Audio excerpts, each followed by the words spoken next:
So if I don't select any file, it will come up with a blank JSON board. If I type a valid file, it does come up.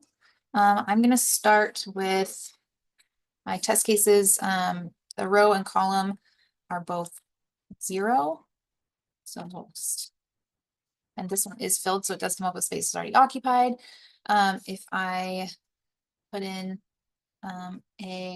let's do D1 with the lowercase, it does give me D1, and we're going to put 8 for E1 with 1E. That also comes out with E1 and 4, and that does fill that space.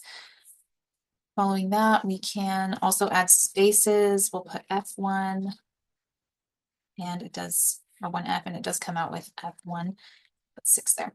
Now for H8, you can discover there's no 7, so we'll say H8.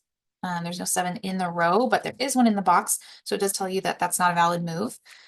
If we do H8 and try to put a 4, that is in the same row, so that's not a valid move. And then if we do H8 and try to do 5, then that's not valid because it also has a 5 in that column. Now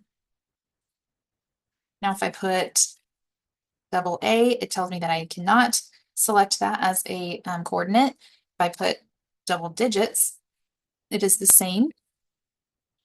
If I put A11, it's also out of range. Now if I insert Q, that will save my game, and then I can put it back in as my game.json, and it will come back up with the file that I had last.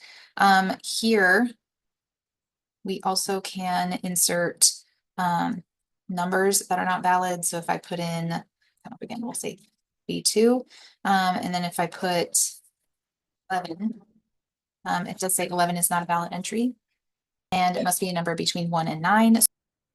I did fill all of this out real quickly so that you could see what happens at the end of program. And so it does give you a congratulatory message, and then it does ask if you would like to play again. And then if you say yes, it'll ask you for another file. I can put 1 medium, and it pulls up my next file.